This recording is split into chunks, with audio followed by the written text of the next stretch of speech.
Imagine you want to evolve the schema of your database table from this into this. Let's say you have a table called users and we have a column called email, and we want to make a breaking change and rename the column into email address.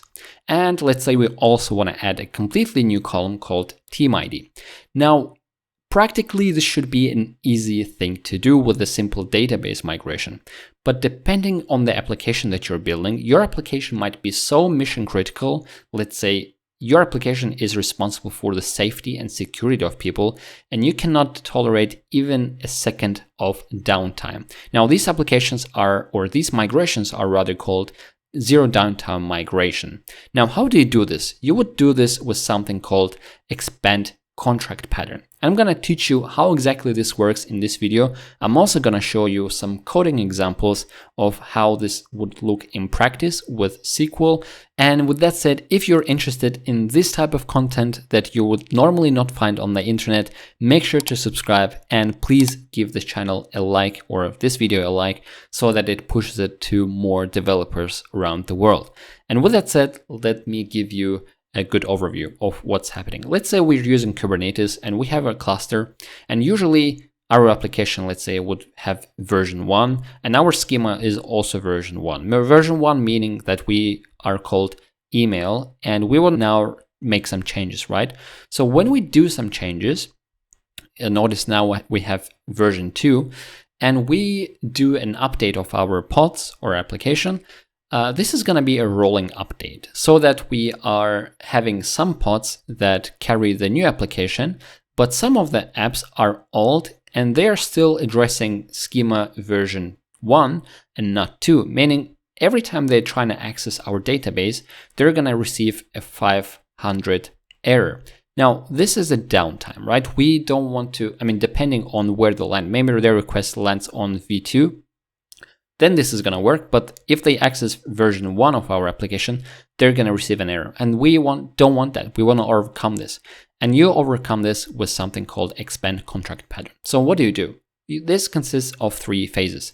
So we add a new structure. As we said, we are going to, let's say, change email to email address. So this is a new structure. You can also add a new index, whatever you want, without touching the old one. So this email still gonna live here, meaning if I now modify this table to make it correct, we're still gonna have email here, and this is gonna be string.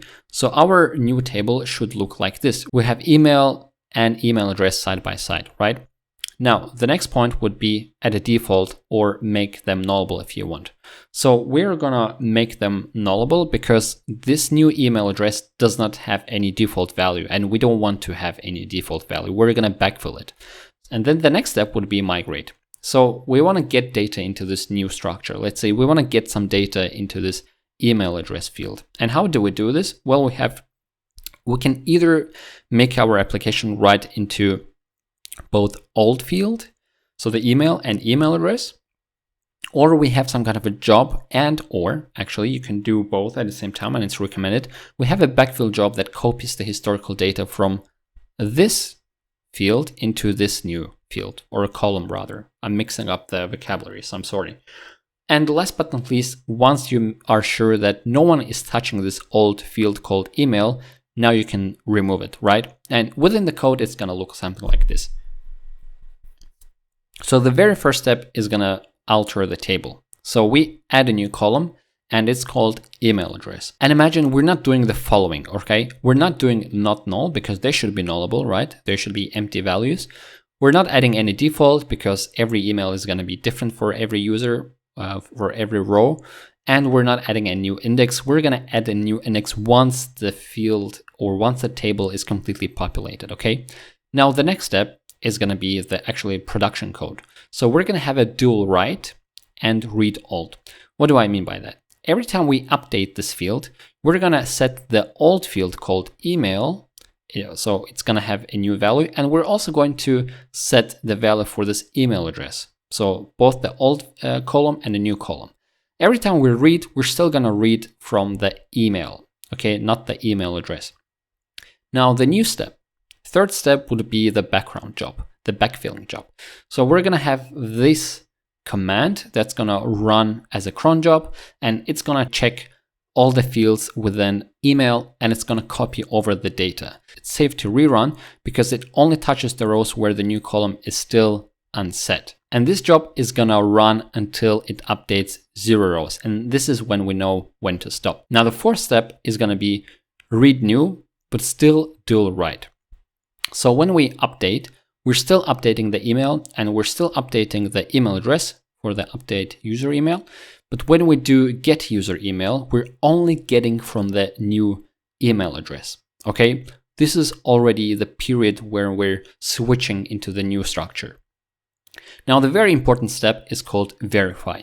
Okay, so if we look at our Blackboard, what we need to verify is that nothing else touches the old one, be it cron jobs, BI tools, procedures, triggers. There can be many things that we have forgotten about that are still touching this email field, all right? And if we want to delete this email field, we need to be super confident that nothing's going to break once we delete it, okay? Once we have done this, the sixth step would be the contract the app code, meaning we're not using the email field anymore. It's going to be email address everywhere and email address when reading the user email. And lastly, we're simply gonna drop this email column. And this is how you do a zero downtime migration. Guys, if you learned anything new, as I said, subscribe for more interesting videos like this. Don't forget to check out my playlist on databases, and I'm gonna see you in the next one. Goodbye.